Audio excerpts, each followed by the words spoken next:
बुला लो।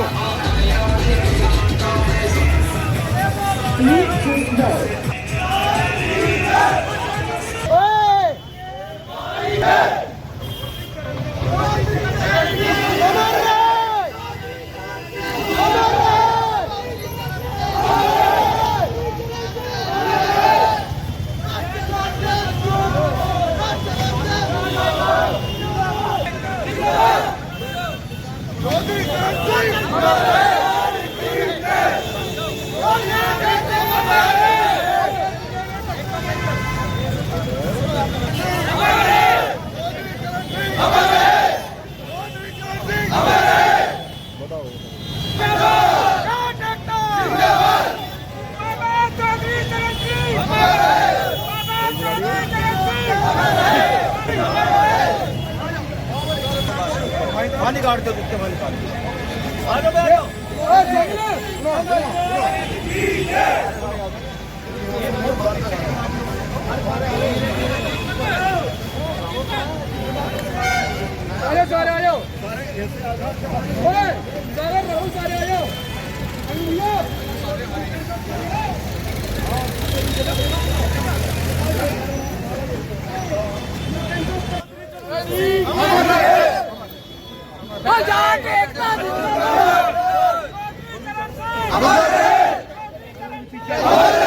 डॉक्टर साहब नीचे आ जाओ, नीचे नीचे आइए, बढ़िया।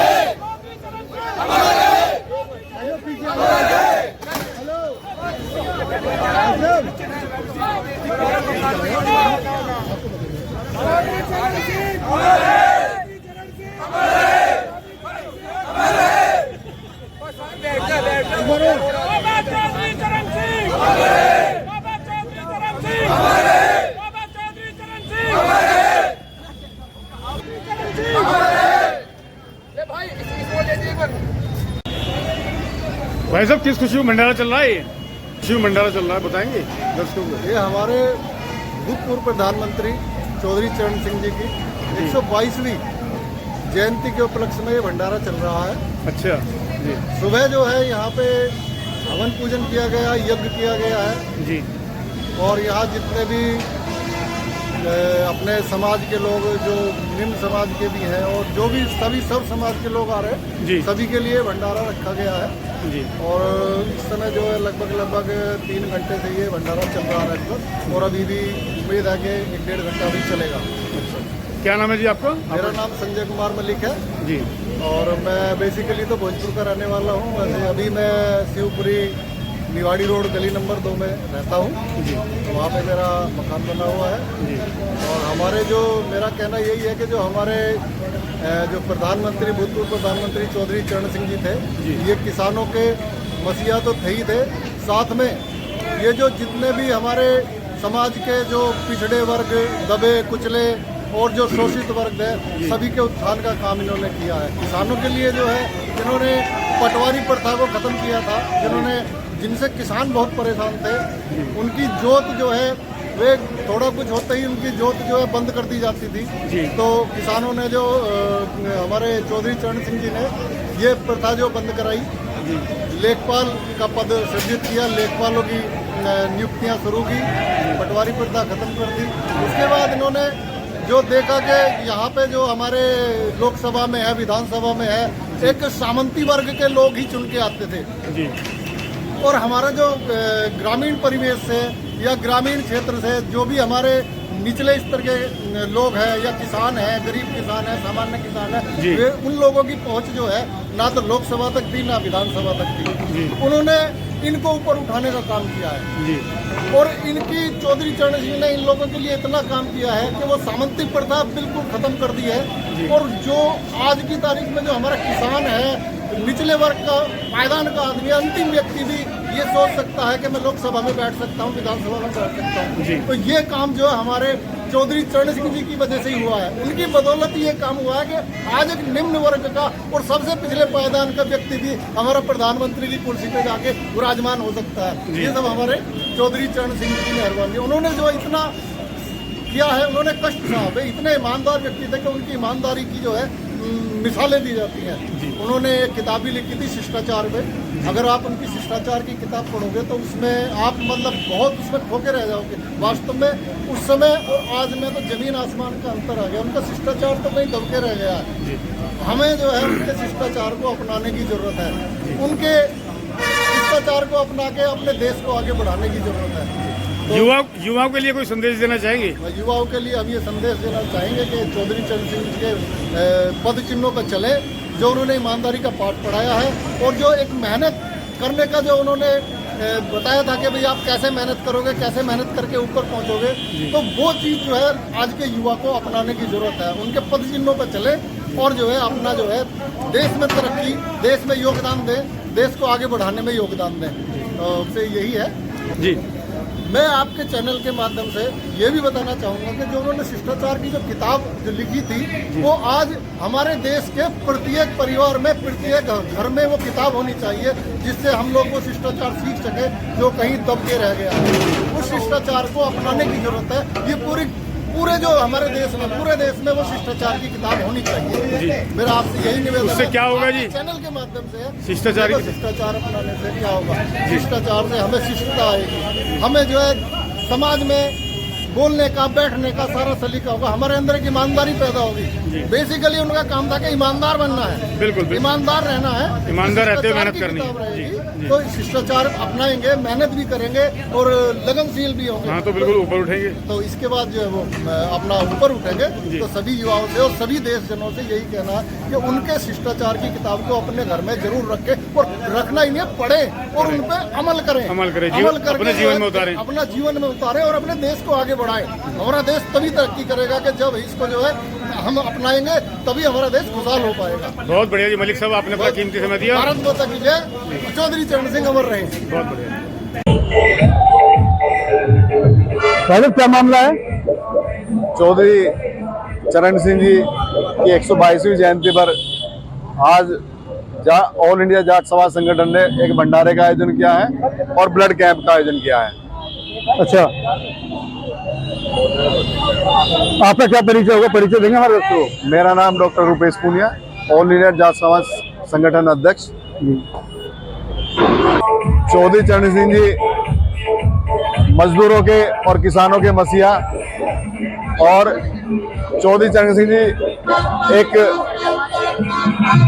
गरीब परिवार से जो स्तर उन्होंने तय किया है प्रधानमंत्री तक, हम सब उनके अनुयायी हैं और चौधरी चरण सिंह अमर रहे।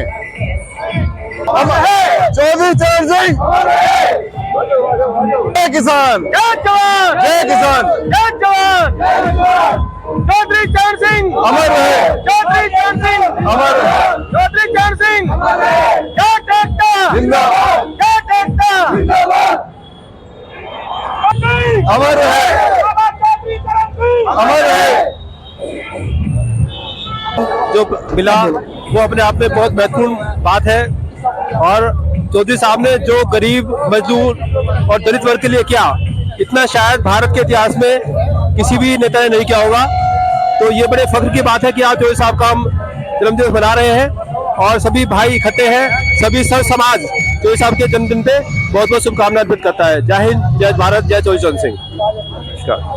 श्री चरण सिंह जी हमारे किसानों के, मजदूरों के, कामगारों के, सभी के मसीहा थे।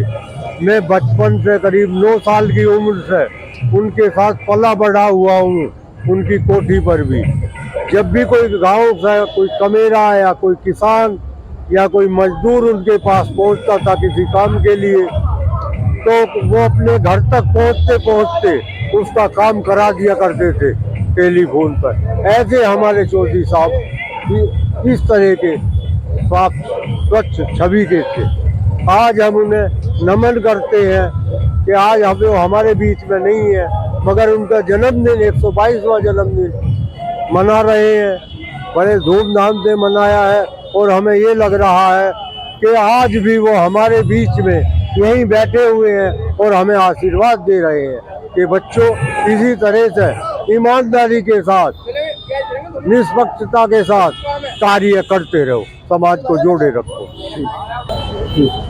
चौधरी चरण सिंह जी की 122वीं जयंती पर मैं सबसे पहले तो उन्हें सत सत नमन करता हूं और ये कहना चाहता हूं कि जिस प्रकार आज उन्हें हम याद करके आज यहाँ मोदीनगर बस स्टैंड पे एक छोटे से भंडारे का आयोजन किया गया है और अपने समाज के सभी भाइयों से ये प्रार्थना भी करता हूं कि उन्हें याद करके हर बार हमें नई युवा पीढ़ी के लिए ये एक प्रेरणा स्रोत है हमारे लिए। इनको हमें बताना चाहिए अपने बच्चों के बारे में कि भाई हमारे पूर्वज कौन थे, क्या क्या उन्होंने हमारे लिए किया, ये बहुत जरूरी है बताने के लिए।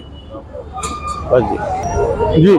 चौधरी चरण सिंह जो है बहुत अच्छे लोग थे और बहुत ही उनके अच्छाई में उनके परिवार जो अजीत सिंह थे वे भी बहुत अच्छे लोग थे और जो उनका पोता है जयंत चौधरी वे भी अच्छे हैं और इन्होंने जो है जाट जाति को जड़ाया है।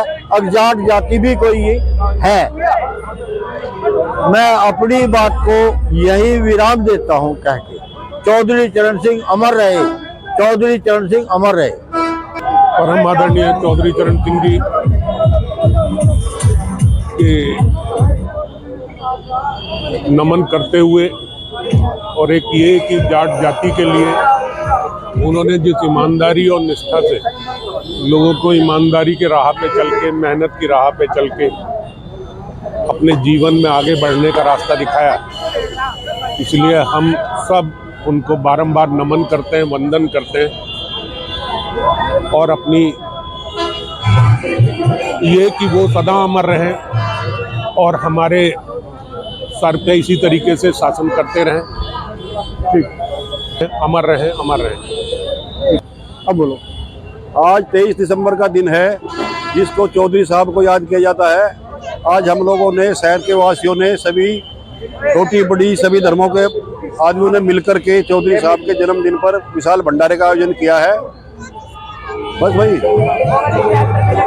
तो मैं सभी भाइयों को, सभी वर्गों के लोगों को, गरीब अमीर, जाट, त्यागी, किसान जो भी हैं, मैं सभी भाइयों को संदेश देना चाहता हूं कि चौधरी साहब के बनाए हुए नियमों के ऊपर चलें।